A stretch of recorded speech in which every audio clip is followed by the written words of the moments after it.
Howdy guys, Bookie Laura here. Today March is over. Well, actually it's nearly over because I'm filming a couple of days in advance, but that brings to the end middle grade March for another year. I'm very excited about next year already, which says a lot about me. But anyway, I have read a whopping great number of books, slightly less than I would have hoped, I suppose, but actually still exceeds my expectations. So I'm going to tell you about them. Ordinarily what I do is I do a minute on each book, but actually as there's quite a few and I want to include them all in one video, I'm just going to go for it and talk as little or as much about each one as I want. Not 100% sure on the order I read these, so I'm just going to go on the order that I've got them here and try and remember whether I met any of the challenges, etc, etc.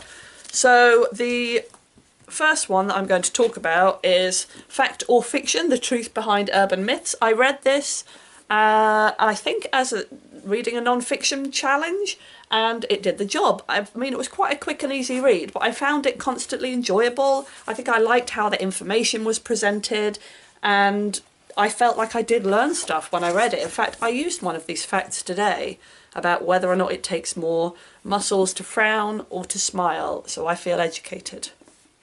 Then I also read Jelly by Joe Cottrell. This is about a girl who is known as Jelly. She's overweight and she covers up life and emotions with humour, basically. Quite a common thing for a lot of us. I liked it. I thought that it spoke about things that probably a really interesting sort of approach, an interesting perspective, but I didn't think it was like very well done. It didn't feel believable. It didn't really feel middle grade, if I'm honest. It felt more like children's fiction, but I mean, you know, nice idea. I also read Artemis Fowl, The Eternity Code. This is because I'm also taking part in the Artemis Fowl read-along, and this was the book for this month. I'm loving Artemis Fowl. I really, really am. I can't put into words, like the first book I didn't enjoy that much, but since then I've absolutely loved them. I find that I fly through them and I'm completely gripped all the time.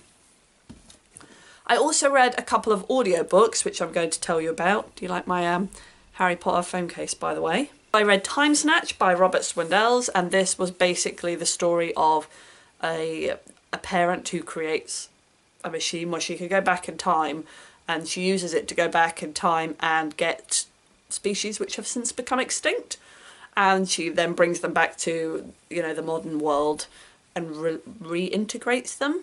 Is that the word? I don't know, but she reintegrates them in the modern world. And yeah, basically she gets discovered, and it's about that really. It's lovely but short, and I felt it was a really good kind of starter for middle grade or children who are really interested in science fiction, because it wasn't too heavy going, but it explored a lot of those concepts and things, so that was cool. I also listened to Tight by Torre Maldonado, which is a brilliant name. This was a really interesting audiobook because the narrator is the writer, the author of the book, and it's telling the story of kids growing up in kind of, you know, in a city, not in a great place, and the issues around peer pressure. But what I really liked about it was the author's own voice was really lovely. Hearing his accent fitted the character so well and fitted the image that he was trying to create, I think. But weirdly, sometimes it felt like he did it in one take, because sometimes the sentence structure would not sound quite right, like he got his intonation in the wrong place, and you'd think that would be corrected, or he'd just record it again, but didn't. But I enjoyed it more than I thought I would. I liked the fact that it felt like I was getting a real different perspective than, you know, the white middle class upbringing that I've had myself. So I really enjoyed that. I also read Warhorse by Morpurgo. This was nice enough, but I didn't love it, is how I would describe it. Although I do remember feeling emotional when I read it. I do remember that. I've tried to read this as a read aloud to my class previously, and I've never enjoyed it. I think the sentences are too long and there are too many clauses going on. But reading to yourself, it works perfectly fine. And I really enjoyed it. It's basically a story about a horse who goes to war. Then I read A Change Is Gonna Come, which has a whole multitude of authors, but basically they are Black, Asian and minority ethnic writers, and it's a bunch of short stories.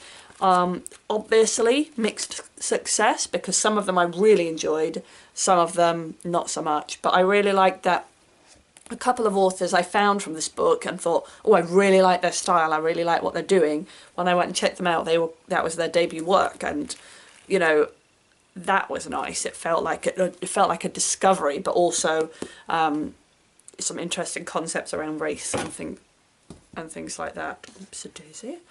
Then I also read The House with Chicken Legs by Sophie Anderson. I adored this book. It is a fantastic book, and I cannot put into words what is so wonderful about it. I think for me, I mean, firstly, the plot is this. There is a house with chicken legs and a girl who lives there.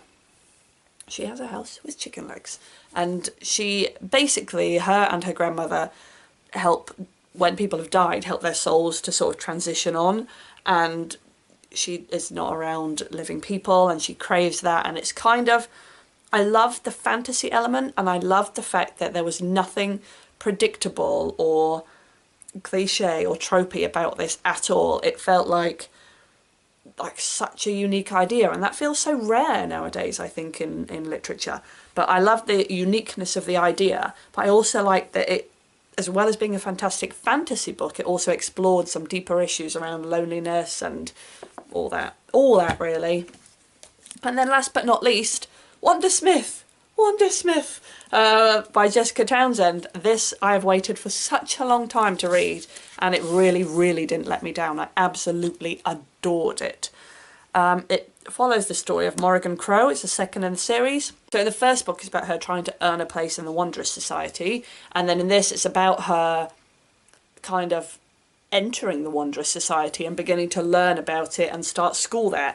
And that was so like everything I dream of when I was growing up. I used to love books about boarding schools and things like that, and I think it fits that. Definitely some connections with Harry Potter. Sometimes you go a bit, ooh, but I think it takes everything that's good about Harry Potter and does it again in a different story. Well, I'm not going to complain about that because it does it so well. It's absolutely wonderful, and I highly recommend it. If you liked Nevermore, then you're going to love it because it's basically all the same positives. So that was quite a few books. I mean, I don't know how many. 1, 2, 3, 4, 5, 6, 7, 8, 9. 9 per month is pretty good. I'm having a cracking reading year at the moment.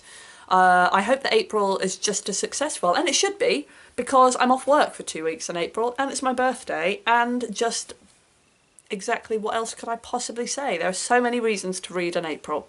Let me know what you read in March, if there's anything worth checking out, and I will see you next time. Thanks for watching, guys. Bye-bye.